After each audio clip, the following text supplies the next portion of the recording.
Hello,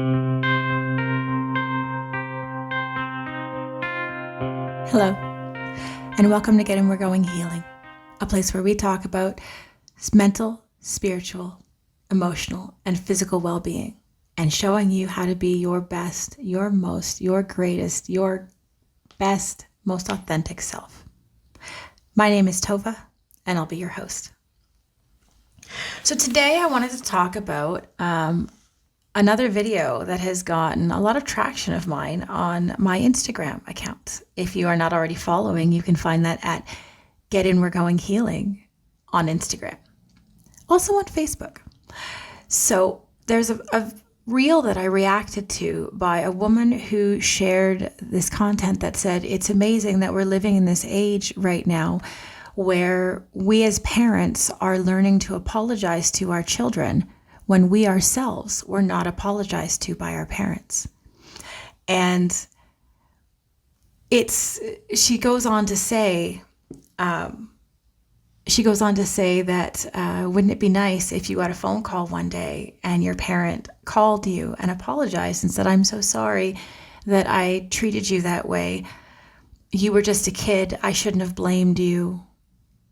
I'm responsible for my own things, and it wasn't your responsibility, and I'm sorry I blamed you.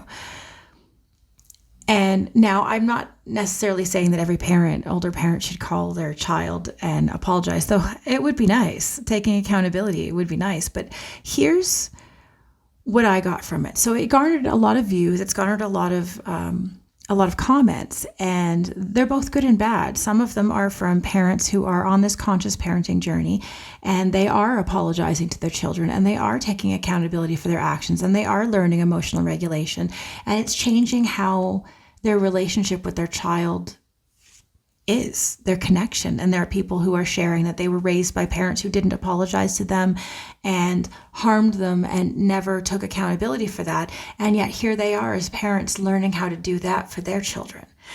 And there are a great many people who are on this conscious parenting path. But there were just as many comments of people saying, oh, where, my parents never apologized to me, so I don't apologize to my kids. And the responses that I was giving those people are what I want to talk about today. So understanding what an apology is and what that means. Okay, that's really what I want to talk about, what that is. So we've talked before about forgiveness. We've done episodes on forgiveness before, and I've talked about it many times in various tarot readings about the power of forgiveness and why that's important. And in our episode about the power of forgiveness, I talked to you about sometimes we have to forgive someone who didn't apologize and who wasn't sorry. And we have to forgive them for our own well-being, even though they weren't sorry. And there is some greatness in that. But I want to talk about when we ourselves are the people who need to take accountability and why this is an important thing. So if you were raised by parents who did not apologize to you, what you probably experienced was when they raged out, or if they were angry, or if they were insulting, or if they did something that was essentially something that was unkind because of their own emotional state, that they were justified in doing so because of something, that the situation itself, because of whatever you did as a child that caused upset, and they're justified in being angry and therefore justified in what they've done with their anger. That is, I know, my own personal experience. My mother has never apologized for anything ever, ever. And that includes physical discipline, that includes insults, that includes demeaning behavior, all of these awful things that tear down other people's emotional well-being. Never, ever taken accountability for any of that, ever. And that was difficult for me to learn, to forgive that and accept that an apology was never going to happen. And that she was never going to get to the point of doing that. And I had to make peace with that. But as a person, what I can do with that is It took me a while to learn this. Okay, it did. I will be absolutely honest. It took me a while to get past it, to learn to take accountability. But that's the point, is that when we apologize, what we're doing is we're taking accountability of our own behavior, of something that we did that caused harm to someone else. It's whether we felt justified or not, okay? It's acknowledging that something that we did was harmful to someone else and saying, I take ownership of that. I did that. I made that choice and I'm sorry. What we do with that, why we do that, the reason we do this, okay? If we don't, what happens is that the other person who is receiving your response to whatever the stimulus was, whatever the situation was, the other person on the receiving end essentially gets the message that you don't care for them. Now, this is especially true when you're talking about a child whose emotional maturity is quite low because, of course, they are immature. They are children. They are not yet mature. That is the nature of being children. They are not yet mature. So, of course, their emotional maturity would be quite low. They would be quite emotionally immature. So we expect that as the adult, that we are the emotionally mature one.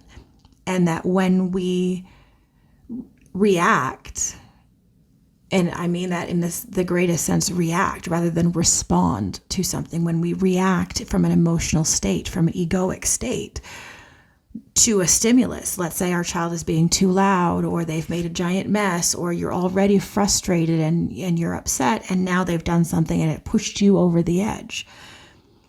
They're spilling a cup of water is not the thing that has gotten you that angry. It's that you were already in a heightened state and that situation tipped you over. But it is not your child's responsibility to manage your emotions. That is you as an individual's responsibility to manage your emotions. If you feel yourself as dysregulated, it is your responsibility to get yourself regulated. It is not someone else's job to regulate you. Now, this is not to shame you. This is not to insult you. This is not to hurt you. This is just truly being realistic. You are the only person who can control your emotions. You are the only person who can control your thoughts. You are the only one in there. I mean, you and all your parts, but you are the only one in there. Nobody else in your life is in there with you. It is just you. So no one else has control over your emotions. You're the one who does that. You are the one who says, I feel these feelings. I'm experiencing these feelings. And I have to be the one to work through those feelings. And that begins to be the case as we learn to regulate ourselves. We begin to understand that our child knocking over a glass of water is an inconvenience indeed. Whatever, you have to stop what you're doing. You have to go get a cloth. You have to wipe it up. Maybe you told your child multiple times you're going to bump the glass of water and they did it anyway. Yes, it is very frustrating when you warn somebody that something could happen if they don't make a change. But there are ways to teach a lesson to a child, bumping a glass of water, that don't involve blowing up at them and screaming at them. Because when we scream at our child, what they hear is, my parent thinks I'm bad.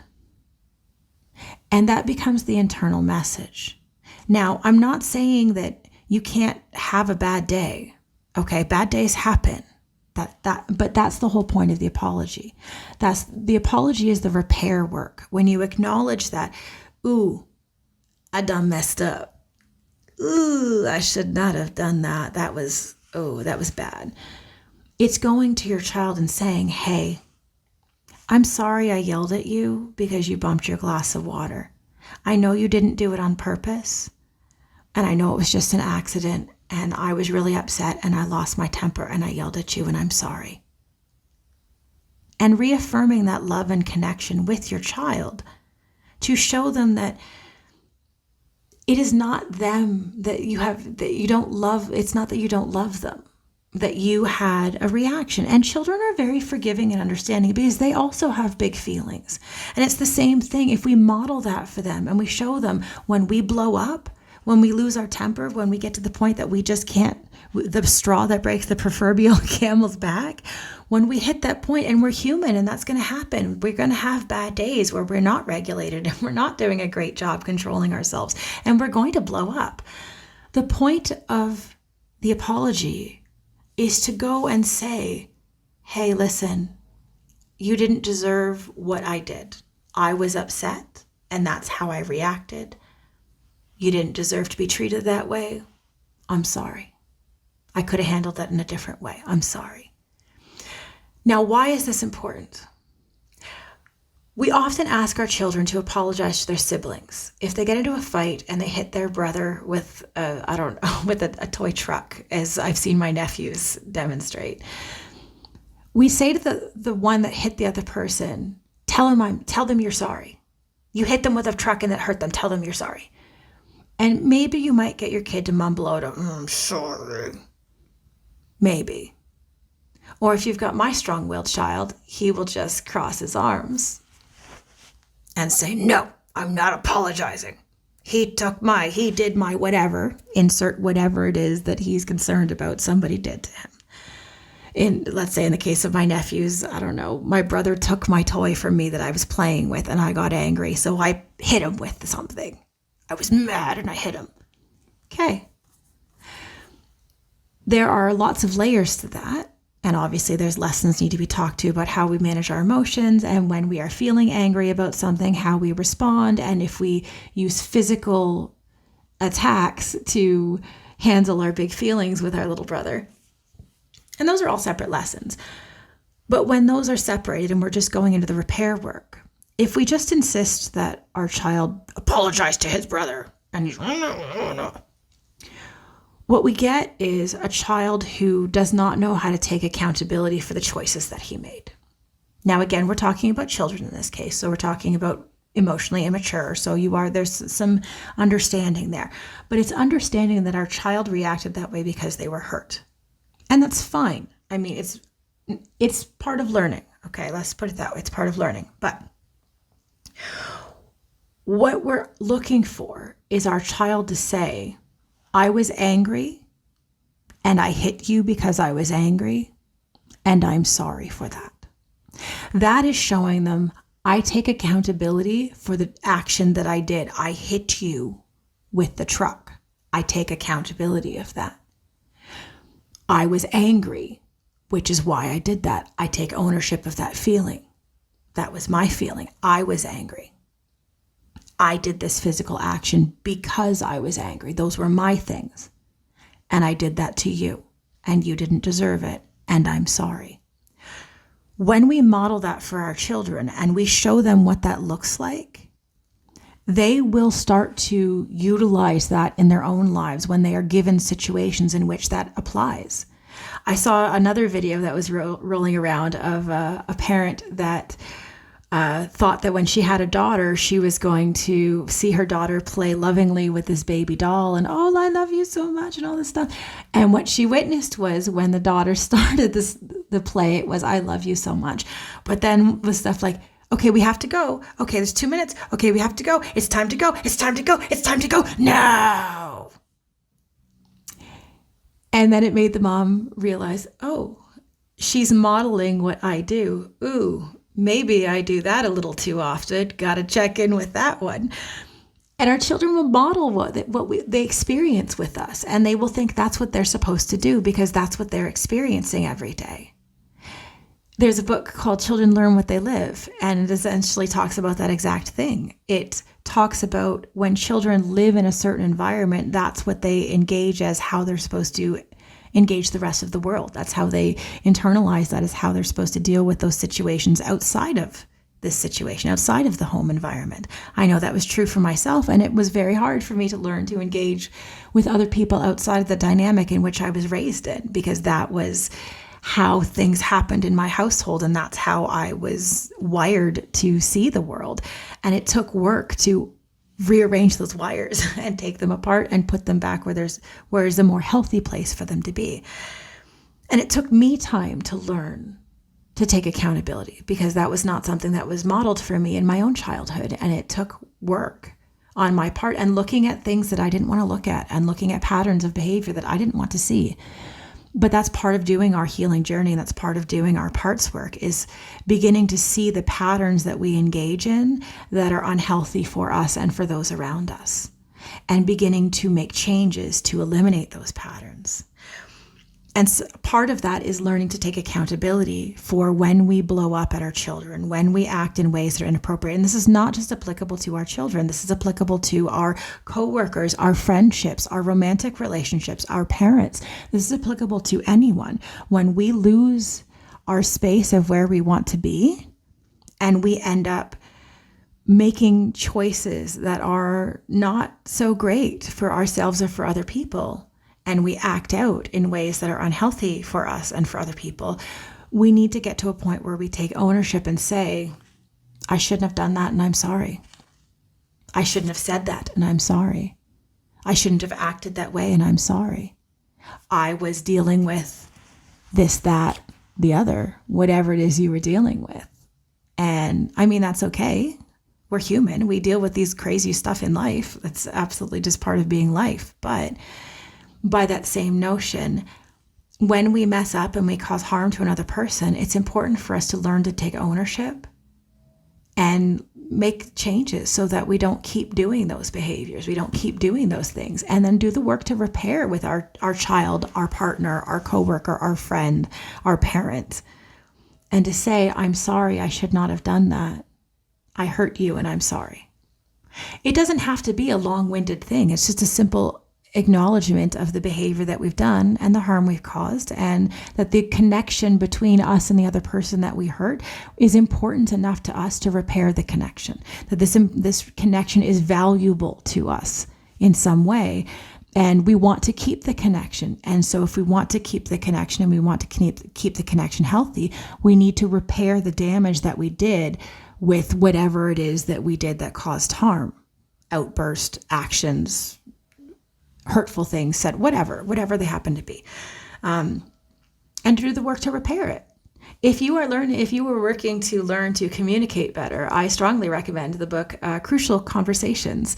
Excellent book. I've referenced it before. I found it to be very, very, very helpful in learning to step outside of our own thinking blocks and being able to see situations from greater perspectives, and how to have more meaningful conversations with people that are not explosive. It is still a work in progress, but it is an excellent book if you are looking for that. So just to sum up with that, with the whole point of the Instagram post, I do think it's important that we apologize to our children. I do think it's important that we model taking accountability for our behaviors and our actions and our thinking patterns, and apologizing and repairing the relationships that are valuable and important to us, whether that be our children, whether they be anyone else in our lives. I think it's valuable and important. So for those who are making comments in the vein of, I will never apologize to my children, I'm sorry to hear that. You are going to make their lives a little harder.